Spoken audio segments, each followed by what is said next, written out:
Celtics Beat is brought to you by Prize Picks. Happy All-Star break, everybody. That's right. We've reached that point, the quote-unquote midpoint of the NBA season, even though we are so far past that, obviously, basically two-thirds of the way through the year. But for whatever reason, the NBA decides that, you know what, let's wait through football. Let's get through the Super Bowl when all eyes are on us and then pause. That seems like the intelligent way to handle the sport. Can't wait for All-Star Saturday night. That's a fantastic point. I've never thought about that. We got to dust off Mac McClung, who, I mean, does truly, like, does he even play in the G League? Is he like working at a Walmart the rest of the year, and they just gotta like, Mac, it's your time, buddy. We're gonna need you. I mean, oh God, I used to love the dunk contest. We have the 3-point competition, obviously, and rising stars meet the celebrity game again with the quote fingers. If anyone has looked at the rosters of I guess Keith Smith joining us here, Evan Valenti, I am Adam Kaufman. I'm not as in tune as I once was. I remember a day when Kevin Hart was had like 10 All-Star appearances, not All-Star, but All-Star celebrity appearances, and like I don't even know, like Justin Timberlake is playing in this thing, or Ken Griffey Jr. Maybe I'm starting to confuse this with like Rock and Jock. I'm not even sure. But we had legitimate rosters. I pulled up the roster, which I could do as we sit here for this celebrity game, and maybe it's just not my world anymore, guys. Maybe it's a bunch of YouTubers that are really popular that I've never heard of. But up and down both rosters, like I could probably recognize like 2 people on either team at most. I mean, there is not a part of me that would be I hope it's not even televised. Who would want to watch this game, Keith? Yeah, I mean, you're asking the wrong guy. And I apologize for the minor earthquake it might have looked like I had here. Somebody's in the backyard cleaning up from getting our grass cut, and the dogs are losing their minds. But yeah, if I didn't have a 14-year-old, I wouldn't know who any of these people are either.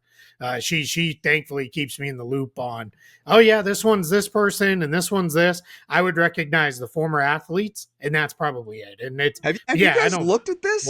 I'm looking at it right now. I'm looking at it right now because you said something, and I got to be honest with you. Look, I am a 34-year-old. I'm holding on to 34 for a couple more months. 34-year-old person. I've got like a decade on you, so you but you have kids. Kids like even like. We had Grandy on last week. Grandy was like, my kid, one of my biggest accomplishments in life was working with Kai Cenat. Like, that's huge.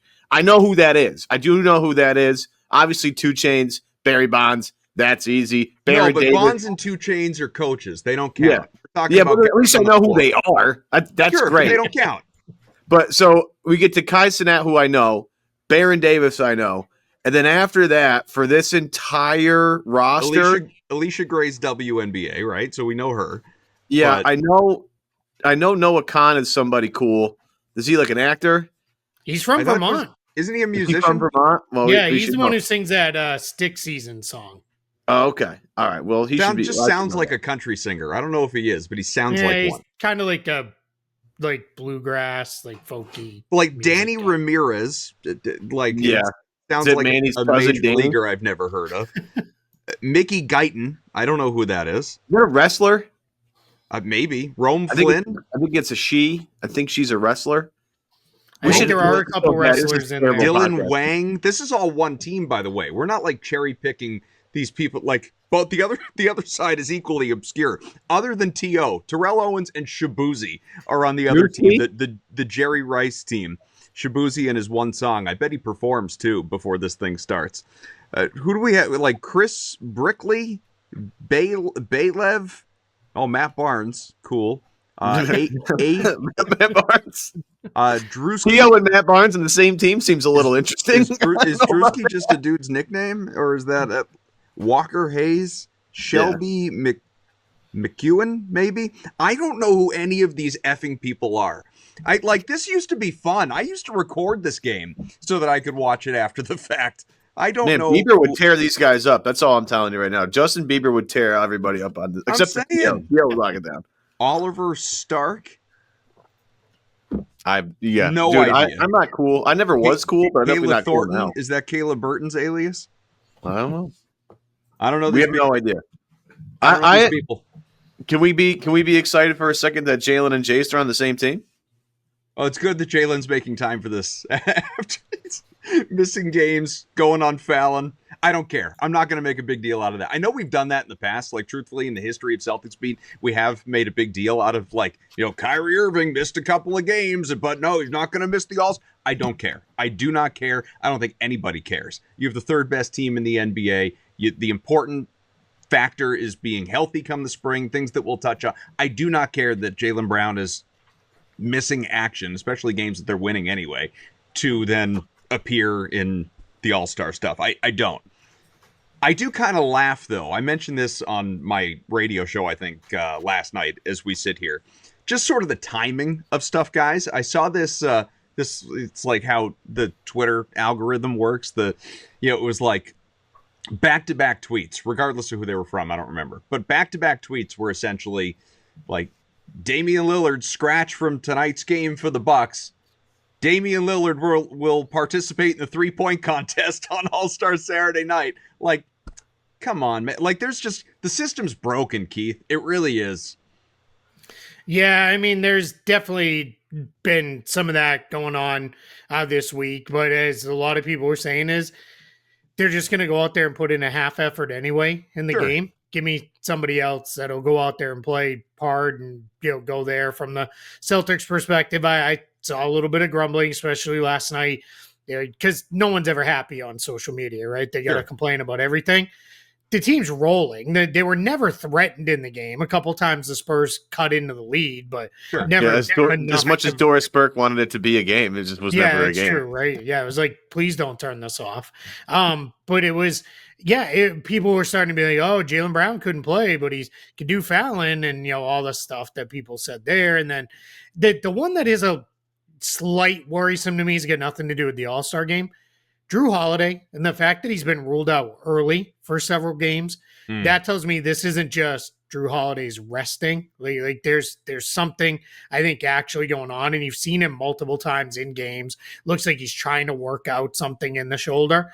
Hopefully it's just get him off his feet now for a week. Hasn't played in a week, comes back and he's ready to go for the stretch run. But all the rest of it, I don't really care. It doesn't really bother me all that much anymore.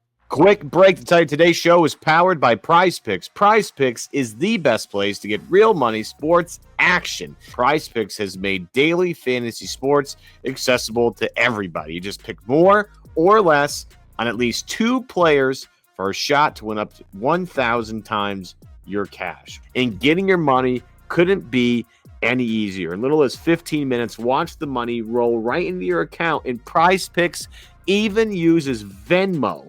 Literally nothing easier than that. You just click deposit, or if you want to withdraw in your Venmo account, it's super easy. Download the app today. Use CLNS to get $50 instantly after you play your first lineup. Again, download the Prize Picks app today. Use the code CLNS to get $50 instantly after you play your first $5 lineup. Prize Picks, run your game. The big picture of it all, Ev, just to let's go here, and we can circle back to concerns and whether or not Holiday is just being load managed like you read about, or if there's a legitimate issue there. But our guy Greeny, Barstool Greeny, Dan Greenberg, who has been on with us multiple times, he wrote an opus going into the All-Star break here on this team, and I do want to read a part of it, because I think if you're listening to this show, you're probably either you've read it or you're aware of some of this stuff to begin with. You're probably not hate listening to this show, but it is, I guess. Either way, we're happy to have you. But Greeny writes, it may be hard to believe, but when it comes to the 24-25 Boston Celtics, you are currently watching one of the best title defenses seasons in NBA history. Skip ahead. After taking care of the Spurs to win their 7th game in 8 tries, 10 of 13, the Celtics are currently on pace for 58 wins this season with a plus 9.1 point differential. How rare is that? Well, during the entire century, there have only been 4 other teams in NBA history to win 60-plus games in their title defense season. Celtics are currently under that at a 58-win pace, but how they're playing, getting back to 60, isn't all that crazy. Those teams are the 05-06 Spurs, 08-09 Celtics, 12-13 Heat, and 14-15 Warriors. How many of those teams had at least a plus 9.1 differential in their title defense season? Only the Warriors, plus 10.8, and you'll remember that was the 73-9 team. Goes on to basically talk about how what we are seeing is special. Compares this year's team to last year's team in a variety of categories through 54 games, where the Celtics are a little bit behind, where they're ahead. If anyone's curious, sitting right now 38-16 compared to last year's 42-12. Point being, Keith, we have spent time on this show recently sort of bitching about the malaise a little bit that we saw there for a few weeks in, basically much of the month of January. But, with the alternating win-loss, win-loss, win-loss and all that for as long as it went. But now we are consistently looking at a team that has remained top 3, top 4 in the NBA all the way throughout that, is firmly third, behind Cleveland, 5.5 back of the Cavs, who are 44-10. The only other team who, of course, is in front of both OKC, 44-9 over there in the Western Conference. Do you feel like, put the stats aside, to the eye, do you feel like you are seeing something in terms of title defense that is special, that is noteworthy out of this Celtics team, or do they still have something to prove to you? It's funny. I don't know that I feel like I'm seeing anything special, but they also don't have anything to prove to me either. I'm not the slightest bit worried about these guys. Even if I know you said put the stats aside, but even if you look a little deeper into them, the expected win-loss is like 3 games better than what they actually are. Mm-hmm. And that kind of matches, right? Because they've kind of thrown a few of these games away where it's like, probably should have won that game, and they just didn't for whatever number of reasons. I think we see when they get a team that is trying to come at them, like the Knicks, for example, the other night, where there's a lot of talk, the Knicks are going to catch them, they're going to run them down, and then they went out and absolutely destroyed them. And that tells me they've still got all of that in them. They're like, yeah, when we want to show up and kill somebody, guess what? We're going to do it. But more often than not, we're just going to kind of go through the game. Big thing is, I think we're seeing, I could really cut it loose and try to run this guy down and try to break up a fast break, but man, it's just not worth it. What's the added benefit of saving 2 points in a game in the middle of January? It's just not, there versus, yeah, but then I could pull a hamstring and be out for 2 months or whatever it is. So I don't know that I feel like, oh my gosh, what a special team this is. But I also am not the slightest bit worried about this team either. Yeah, one of the things I've thought of lately, Kaufman, is the way in which we view this team and the lens that we view it with. And it feels like to me, and I understand why, they won a title last year, yes, but there's been a lot of shortcomings with this particular core group since they've been together, right? They've gotten so close and they never got there until last year. They got over the hump, they won the title, they raised the banner, everything was great. And it feels like to me, people are viewing this team as a team that hasn't won the title yet. I've been saying this for a long time this year, and I feel like I'm repeating myself way too much, but it just comes back to this. Everybody views the Denver Nuggets as Teflon. You have to beat Jokic 4 times for anybody to find to believe that the Denver Nuggets are not going to win the title. You have to beat them 4 times. I don't think this Celtics group gets that same, how do I put this? Just the same courtesy, right? Of this is last year's champs.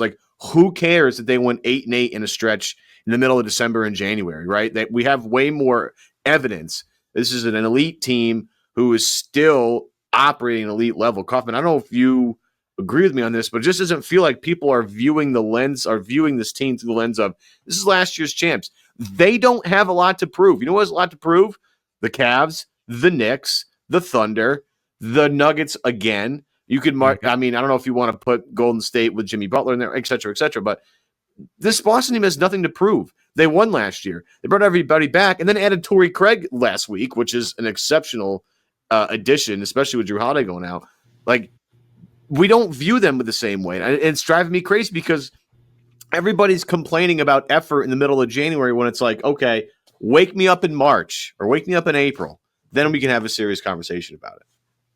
I think the Jokic thing is simply it's not so much about Denver. I mean, you highlighted it. It's Jokic. It's not Denver. It's not the supporting cast. Although Jamal Murray has taken it to another level recently. He's been incredible as that team deals with some injuries. You know, Porter, Gordon in and out of the lineup, that type of thing. Brown doesn't get the respect probably that he deserves as a role player. He's been very, very consistent this year.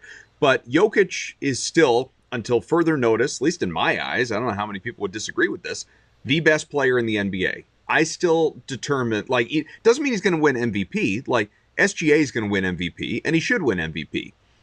But if you're asking me between SGA and Jokic, who's the best player in the NBA, that's still Joker. I think he is just beyond, like even what my eyes show me when I am watching him, I find it hard to believe. So I think it's that level of respect coupled with the fact that he has already done it. If he hadn't won a title a couple years back, all that doubt that you talk about, or all that we have something to prove that it's attached to so many other of these teams that you rattled off, the Nuggets would have that as well. The reason they don't is because they've won. But the difference there to Boston is I just think Tatum, while he is a top 5 player in the league, an exceptional player, we're thrilled to have him on the Celtics. We spent a lot of time with Grandy last week just basking in the accomplishments of Tatum and what would it take for him to be, on that Mount Rushmore of Boston Celtics, and how far away is he, all that stuff. He is still, I think, to the eyes and statistically, such a far cry from Jokic, which is not a slight on Tatum. I think Jokic is just truly otherworldly. Like, I'm not ready to say Jason Tatum is a top 10 player in NBA history. I'll call him a top 5 player in the NBA right now. Jokic, I think, is a top 10 player in NBA history. So that's sort of what we're comparing at this moment. And Jokic is still obviously in his prime. I think where it comes back to the Celtics, though, that you do hear from some people that I think pay attention, is this team still is capable. We've seen it during this streak of the 7 wins in 8 games and throughout much of the year. Maybe not as much during that sort of up and down nature of December, January, but generally speaking, this team can shoot the lights out and has so much talent top to bottom on its roster, at least in terms of its rotational players, that where it comes back to with Boston, and we said this throughout the postseason last year, yeah, you could beat them at some point in time within a 7-game series, maybe even twice. But as long as water finds its level, and that doesn't mean they're going to go out and shoot 55% from 3 on a given night. I mean, it might happen once, but they're also not going to shoot 25% from 3, probably more than once, or at worst twice. So as long as their average is their average, Keith, their median is their median, good luck taking 4 out of 7 from this team. And that's kind of what it comes down to. As long as Boston is healthy and shooting the way that it is capable of, for me, it's not who's their biggest problem, who's the toughest matchup. Boston's its own worst enemy. As long as the Celtics go out and do what they do, I don't worry about this team, at least in the Eastern Conference. Yeah, I completely agree. They are the only team. I'm just double checking this through last night's game in the league, and no, OKC got there last night. But them and the Thunder, the only 2 teams that are both top 5 in offense and defense in the league. The Cavs aren't even that. So we're in a spot where, like, all right, yeah, they've lost some games, but it doesn't matter. And I'm exactly with you. The same thing what you said is the same thing I repeat whenever anybody's like, where's your concern level with this team? Is until somebody beats them 4 times in 7 games, I'm just not all that worried about it. Because of all the things you laid out. I think part of the reason why maybe they don't feel special and dominant and all the other things, and it's to Evan's point, like, we still say Jokic needs to be beat, right? You got to be Jokic, and people don't say that about Celtics. Is one, I think, from their own fan base, this team's just not good enough for a lot of the Celtics fans, which is, bananas. And it's typical Boston, right? Where it is, well, we have higher expectations. We want more. And I always say, we have unreasonable expectations. This is ridiculous. Sure. You wanted this team to come out and be better than they were a year ago, which was historically good. it's a couple people in the offseason ranked them as like the top 5 team in history of the NBA. Like, what are we doing? Like, you wanted better than that? And it's like, well, you sue me for having high expectations. And it's like, it comes down to once a team has won in Boston, then it is, well, winning isn't enough. Now kill everybody, right? And hand up, I was there with the Patriots for years where it was like, all right, well, they're going to be in the Super Bowl. Like, what will make it better? All right, go undefeated, right? Kill everyone, beat everybody by 20 or 30 points. And it was like, and at some point then I finally grew up and realized like, no, it's pretty cool to just win the Super Bowl. Like that's enough. I'm happy with that. And that's where for this team, like I've tried to tell people, like, just step back, just out of they lost to whoever, in a game, but just step back, look at the bigger picture. And most people then they're like, yeah, you're right. They're fine. And that's just where, we get a little too crazy. But I think, I still see on a national level, a lot of the people who check in are like, you get a game like it was against the Knicks and it's, there it is. They're going to beat them again, right? Until you beat these guys when they hammered the Cavs the other day. If you can't beat them, who knows where you're at. Yeah. And for me, it's like you watch this team, you talk about last year's being, it was one of the best years any team's ever had in the season. And, we've talked about it this year a little bit. When the year first started, it was, is this team actually better? Is this team actually better than last year's team? And we had that conversation. I can't tell you how many weeks in a row of, you look at Pritchard. Pritchard's better than he was last year. And then, Derek White's having a pretty good season. And, Jaylen Brown, maybe. And we'll see when Kristaps Porzingis comes back. But then we had legitimate discussions. Is this team better than last year's team? Then all of a sudden, this 8-8 stretch threw us off the scent. And now the recent 7-8 wins in 7-8, I think it's brought us back to that particular side of it. And the one thing that I'll throw out there, Kaufman, the one thing we can say definitively, no question, Jason Tatum's better today than he was last year. He is outrageous right now. And I think if you go to the game, we're recording this on a Thursday, so Wednesday night's game against the Spurs, oftentimes you'll hear us, other talking heads out there in the world that watch this team on a day-to-day, week-month basis. Tatum could do way more and average way more points and more rebounds and more assists, but that's not what the team needs him to do. Mm-hmm. And everybody wants, there was that great clip that made the rounds this week of like Jason Tatum's a system player. Blah, blah, blah, blah, blah, blah. It's just an outrageous take, but it got a lot of traction. I shudder to think that like anybody thinks that Jason Tatum's a system player. We look at Wednesday night. What do you have? 32, 14, 7. Like that, his 14 rebounds, 7 assists, 32 points. Like if Jason Tatum didn't have an awesome team, and like heaven forbid that Jason Tatum has awesome teammates, right? Heaven forbid that LeBron had Wade and Bosh or anything like that. Or Tim Duncan had Manu Ginobili and Tony Parker and whatever. If he didn't have these guys, I think people, and this is my personal opinion, Keith, I think people would rank Tatum so much higher than they currently do. But because Tatum plays on this awesome team and doesn't have to carry the load every night, that we don't get to see this unreal Tatum who's scoring efficiently, getting into his spots wherever he wants to go, facilitating the offense, passing it all over the place. He's making passes now that are unbelievable. His 3-point shots back. His defense is spectacular. Like, I think we're seeing now, like, this is the final form, I think, of Tatum. The getting to his spots part of it, I think, is very particular of, like, getting to the rim or getting to the mid-range and doing his work as well as he can. We have, like, I think one more year of him, like, really figuring this out until we reach peak Tatum. But, again, I think for other people, maybe I'm wrong with this, Keith, the fact that his team is so good actually takes away from how good he really is. And if they weren't there, he'd be easy top 3, no problem, no questions asked every year.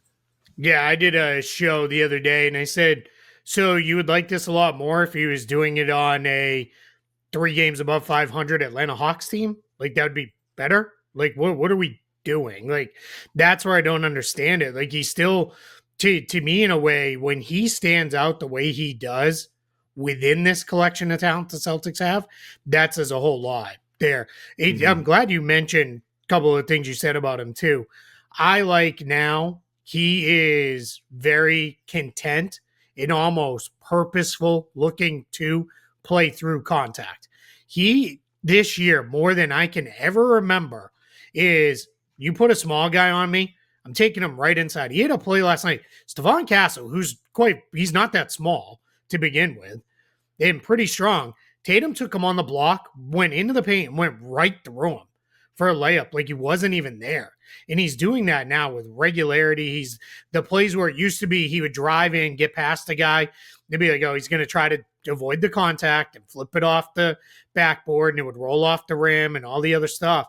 Those aren't there now. Now it's all going to play right through guys. And he still, I think, gets a little bit of a raw deal with the whistle at times. But for the most part, I think, he's earning that stuff. He knows where he wants to be. And then the single biggest thing that should stand out for anybody is, even if we go back to a few years ago when they made the finals against the Warriors, if Jason Tatum wasn't scoring, at times you didn't feel him in the game. You might feel him on the defensive end, but his impact was hit or miss. Now he'll have games where he'll miss shots, but he's making plays defensively. He's making plays on the boards, making a ton of plays as a playmaker. And because he has all that talent around him, he is now smart enough and willing enough to say, my shot's not going in. I guess I'll go get 10 assists tonight. This is what the game needs from me, and I'm going to go make it happen. And he does. I mean, he had some great reads last night. Set up, you mentioned Torrey Craig, which I'm going to be the wet blanket here. Like, we all need to breathe for a second on Torrey Craig. Like, people are like, that's it. Hang the banner again. Book the duck boats. Like, he's a nice addition. I get it. If he plays meaningful minutes in the playoffs, something probably went wrong somewhere. No, he's a good depth player for the rest of the regular season. Nice player for the next few months. But that said, Tatum had a couple great setups for him last night. And then that pass to Sam Hauser in transition, where that to me showed more than anything where Jason Tatum's just playing the game now at Jason Tatum's pace. It was, he got the ball in the middle of the floor, came up, he slowed it down so that Hauser could pick up speed, drew the whole defense to look at him, and then just an easy, simple bounce pass. And that's one of those, again, where I like to say, Tommy Heinsohn, I could hear him in my head screaming and yelling about, run the floor, that's how you do it, and all the things he would have done and would have loved it so much. And that's it. Like, we're seeing Jason Tatum now. It's just he controls games now. Now this is going to be played the way I want this game played, and that's going to be how it is. And that's incredible. And, and then the fact that the rest of the guys are like, yep, let's go. Like, that just tells you again, where this team's at. Yeah, I think that, I'm just sort of glancing at, at these all-star rosters, Shaq's team, Kenny's team, Chuck's team, all of it. And I don't know, to push back ever so slightly on just some of what Ev was talking about, not in terms of what Tatum is doing on the floor, the praise that he has earned, but in the sort of how he's viewed nationally, and what if he were doing this without all the help around him. Look, Brad Stevens and Mike Zarin and Austin Ainge and all these guys have put together, obviously, a championship winning team that is, poised to go out and try and repeat. So the depth that we praise so often on this show is incredible. But sometimes we get maybe ahead of ourselves when we talk about them like they've got, 4 all-stars. It's 2. Obviously, it's Tatum, it's Brown. Tatum is a top 5 player in the NBA, and Brown is top wherever you want to put him. But he's obviously a very, a great player. He's not a superstar, but he's a star.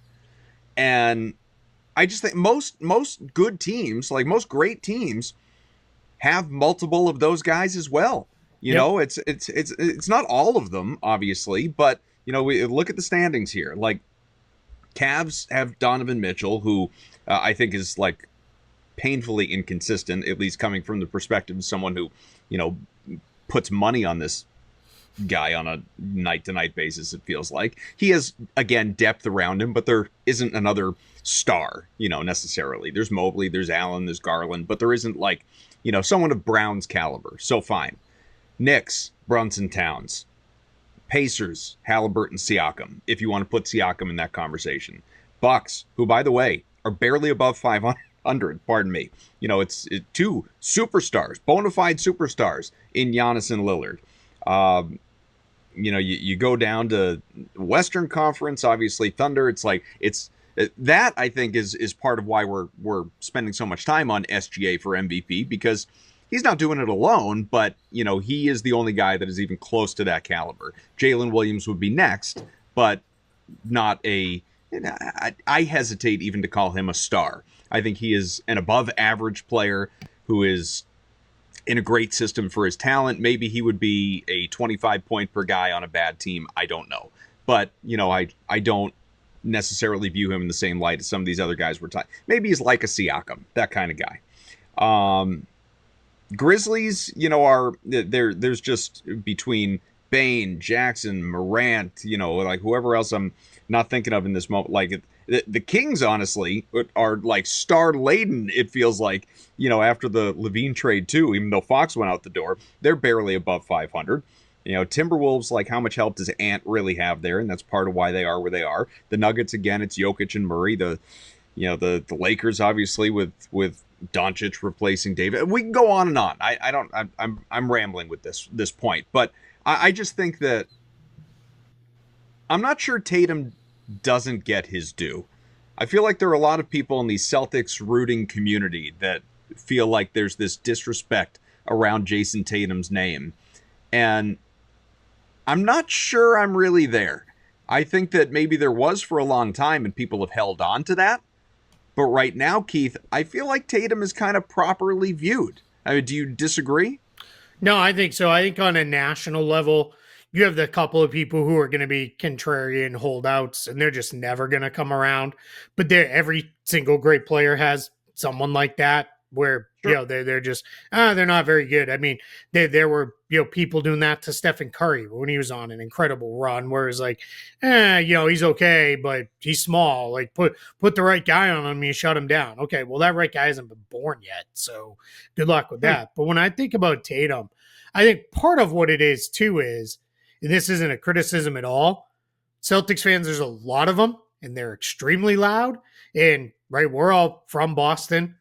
When we feel slighted, we're going to let you know, right? like we are going to let you know. We rally around our own more than anywhere else that I know of. And that's part of it, right? Is Tatum's not in a top 5 of an MVP straw poll. It gets super loud, which then what that does across the rest of the NBA landscape, it turns people off because it's right.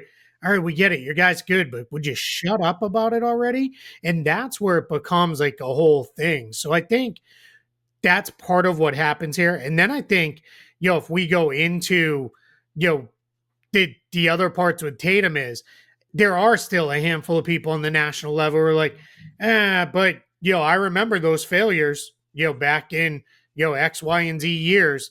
Never mind, they leave out when he was in his 3rd year, his 4th year. Like, what are we doing? It's not his fault his team won at a ridiculously high rate from year 1.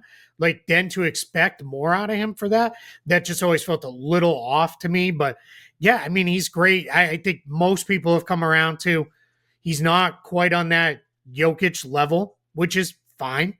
I don't even think that's all that big of a criticism. I don't think he should win MVP this year either. But he's first team All NBA, and I wish people would be like, "Hey, that's pretty good. Like that's pretty good recognition of where he's at, nationally, and that people see it." With this team playing the way that it is playing, again, the 7 wins in the last 8 games, taking them into the All-Star break, where I mean, if ever there were a time to sort of sit back, unwind. I know a couple of these guys obviously have their All-Star game commitments, but everyone else, they can kind of, vacation or rest or spend time with family and all the above, whatever they're going to do, obviously, sort of reset a little bit before they get back to work as we sit here a week from today, as a matter of fact, at Philadelphia on February 20th, depending on when you're out there listening. But, we've talked in recent shows, Ev, about constantly when good teams have bad nights, a lot of the post-game questioning surrounds flip switching, right? And does a random Wednesday night in January matter compared to what things are going to look like in April, May, June? And I generally am not someone, Keith, that believes in flip switching. I think that there's bad habits, and sometimes bad habits are baked into your DNA, and and those are we're like red flags going forward. That said, if ever there were a time for this team to prove to people that flip switching is a thing, is real, that they can turn it up when they want to, when they feel like they have to, it was what we saw last week. This team went out and laid an absolute egg at home against Kyrie and the Mavericks with no Anthony Davis. Kyrie's first win back at the Garden since he left, by the way, off a road trip. It felt like a very predictable letdown spot for this team, especially if, again, you like to gamble. It was like, I don't know about losing outright as a big favorite, but taking the Mavericks with the points feels like a smart bet. That said, 2 days later, and we had Grandy on this time last week, we were previewing that game and that little 2-game trip and just talking about where the team was. It felt like, and I'm not saying I saw a 30-point win coming, but the response felt inevitable. That felt like, quote-unquote, free money. The Celtics going to Madison Square Garden, even a little bit shorthanded, against a team that people want to say, like, this could be an Eastern Conference Finals preview, and this is going to be a team that emerges from the East if the Celtics don't. You knew that the Celtics were going to go into that game and take it very seriously. Whether that means, win by 3, win by 30, anything in between.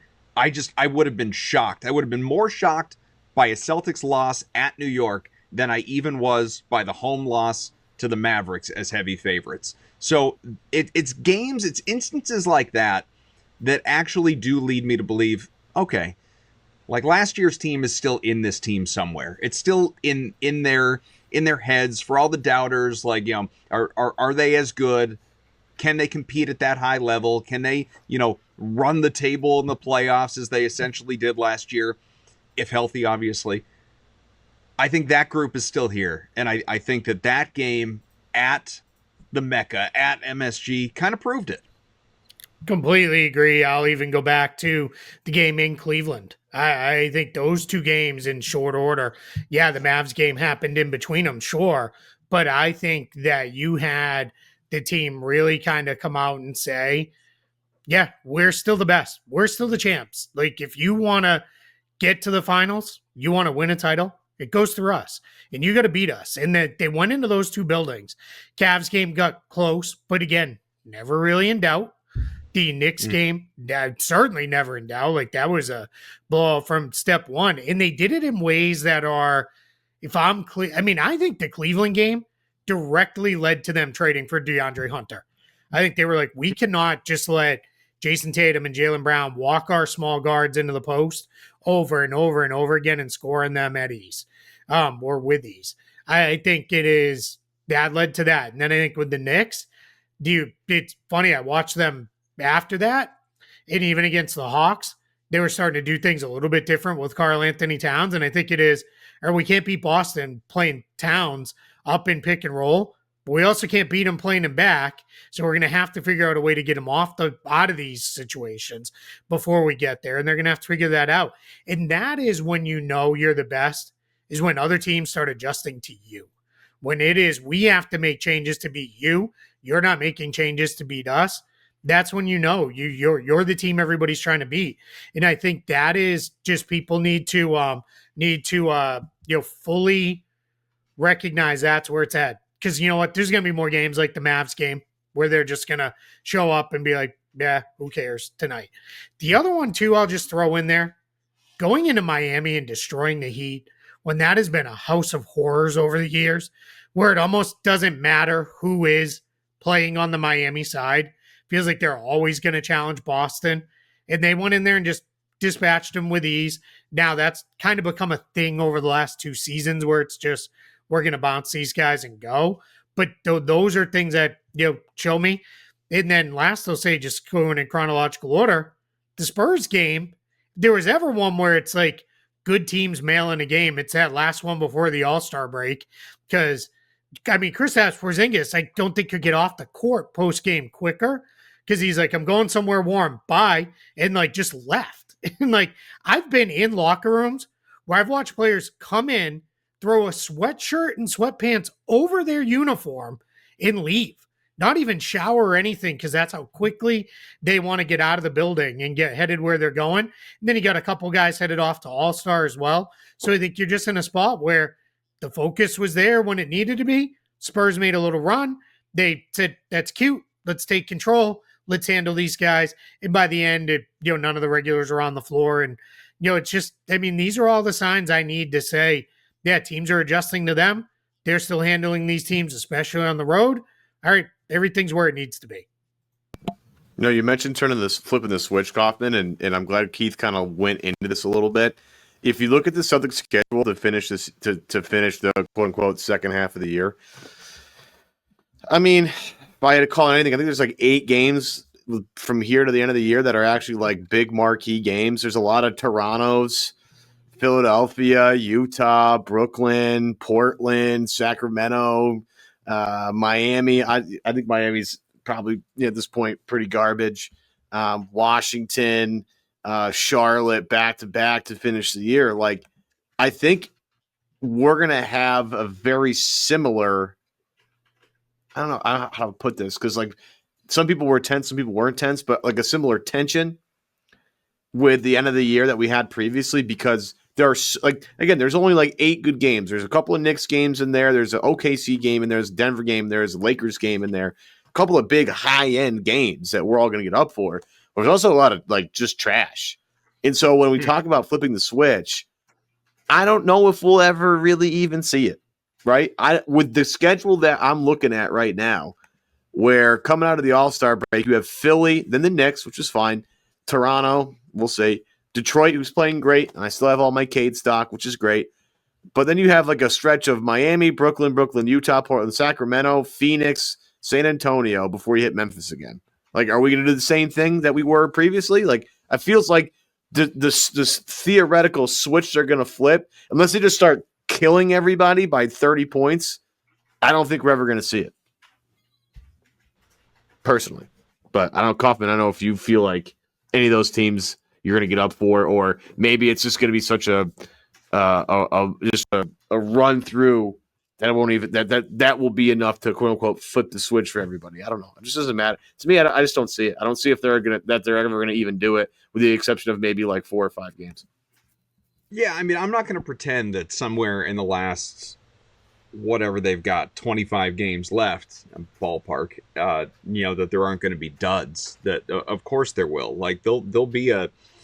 They could lose a Sunday game in Portland and piss everyone off. They could split those last 2 games of the regular season with Charlotte and irritate everyone because maybe someone, collection of guys don't play there, and others in between, fall on the couple weeks in Toronto, whatever. These games are going to happen. Is what it is. I don't want to say it's fine, but it is what it is. It's expected.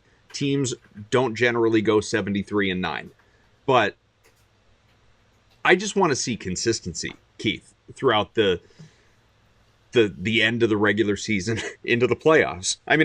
Look, we all know, we can all agree, no matter, even if they go 500 the rest of the way, all that matters is that everybody is healthy come mid-April when the playoffs start. I fully recognize that. That is priority number 1. From there, seeding, and from there, I don't even know. It's and even seeding is sort of an after the fact priority. They're not going to lose top 4. They're not going to lose home court to at least begin the playoffs. I don't think they're going to finish ahead of Cleveland and get number 1. Now, if the Cavs do go down at some point, and then Boston, by default gets home court advantage all the way, through it, other than maybe OKC on the other side, then cool. I just, when I know how talented the group is and I see what they did last year, I'm not worried about whether or not they're home for a game 7, because I'm not really thinking about these series going to a game 7. So that's not on my mind. What's on my mind is health and consistency. Don't fall into bad habits. Obviously you want to, we'll go full circle before we wrap up. You want to see Holiday get right.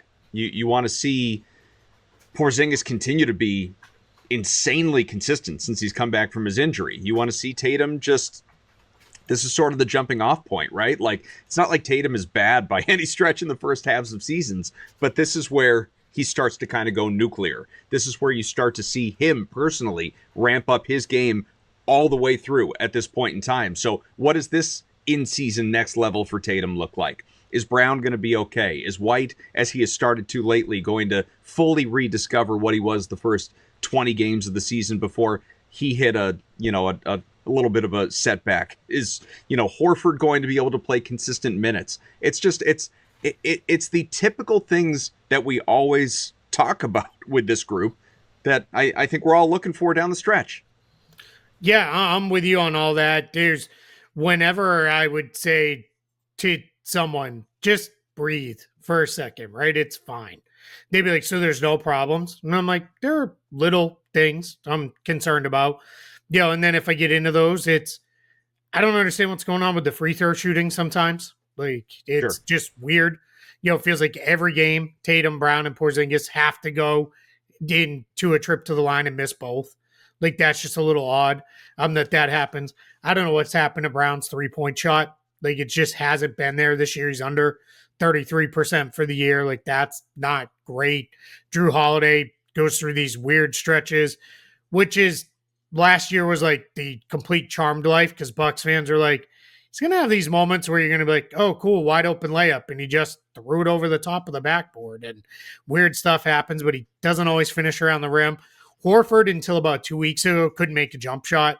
Now those are starting to fall. But those are all like little things for me where I'm like, all right, I've got my eye on it, but I'm not going to lose my mind because, again, unless they're all happening in a playoff series, I don't know. It's funny because I say that and then I start to feel like, man, I sound like a real cocky you-know-what with this, right? Where it's like they're just not going to lose. But I to go back to what we said before, unless they beat themselves once in a series, then have two cold shooting games, I just don't know how they lose. Like that's just, I struggle to see that. Cavs got better with DeAndre Hunter. I don't think that's better enough. I don't think the Knicks are there. It's really, the Cavs are the only team that even slightly concerns me in the Eastern Conference if Boston is healthy. And then in the West, all right, let's get there and see who's even there. Because those teams, I think, are going to have to really work to get there. And I think it's going to be a little bit like Dallas, where I think there was two things. One, Dallas wasn't as good as Boston. That was very clear last year. But I think Dallas put everything they had into just getting there. And they didn't have anything left. And that's where that's going to be basically every team. Like, the Thunder are great, but if they need to ride SGA like this through 3 rounds of playoff series just to get to the finals, what's he going to have left in the tank? And those are the things that I start to really look at. And I'm just like, I just don't see reasons for concern beyond, this little thing. And maybe they all add up and it becomes like, well, there it is. There's they all added up into one big thing, but I'm just not there. Have any parting points before we wrap? I'm excited to see Jalen and Jason on the same all-star team, and that Team Shaq, I think, is going to win this thing. Kenny's is like really kind of rough, I think. I think he got the short end of the stick. But it's going to be fun to watch those two guys play together in an exhibition sort of way. But, it's going to be nice to have a nice break, too. I say this, and, we're all going to be starving for basketball come, a couple of days here. But there's going to be enough. Kaufman, big news for you and me. Cobra Kai just came out this morning. Jacked up about that. You got White Lotus coming on Sunday. Yeah. New Marvel movie tomorrow. Yep, Marvel with Harrison Ford. It's a Red Hulk. Like, this is just, there'll be some content, I think, out there for us to consume this next week or so. We'll be all right. New season of Reachers coming. Suits LA. I mean, it's a big month, folks. Big month. I had to, inside baseball, I had to tell Adam, hey, can't do the show Friday because I'm actually going to the new Captain America movie with the family. So I'm fired up. And it's funny because I went through this period of time where during the trade deadline, I was afraid to go take a shower because I was like, what's going to happen when this, what news is going to break? Never mind actually leaving the house. And now it's like, I come out and I'm like, buyout news can wait till, I get out of the movies. Like I'm beyond excited, but Evan, you hit it exactly right. It'll be sometime Sunday midday. You're going to be like, is there a game like what? Like I miss NBA games. Like I want to watch games. Like I've had a couple days without them. That was enough. Like let's get back. But yeah, my wife and I were talking about we've got a stack of TV shows where it's like, all right, we'll start to catch up on some of that here over this little break I have. No, let's all put on our proverbial sweatsuits, don't shower, and just get the hell out the door, folks.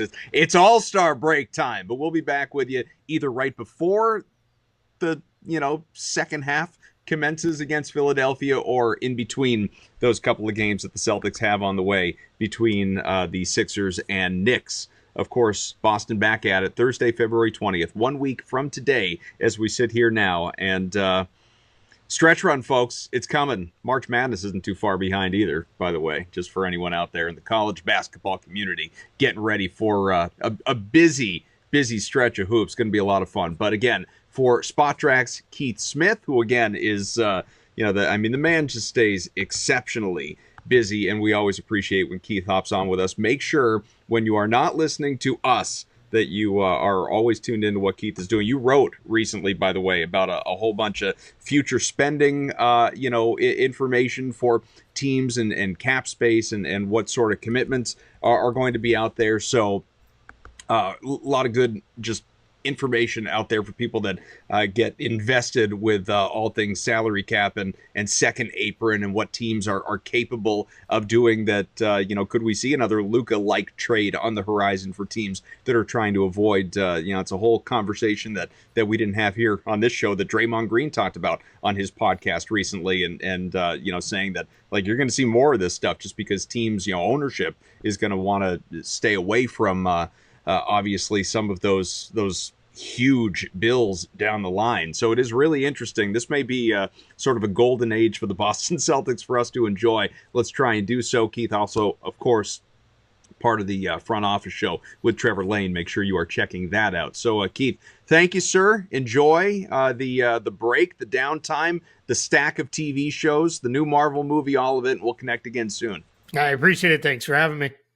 Absolutely. So again, for Keith, for Evan, I am Adam. Happy All-Star break, everybody. Go enjoy All-Star Saturday night. Make sure you lock in for that celebrity game. Must-watch TV. We'll see you.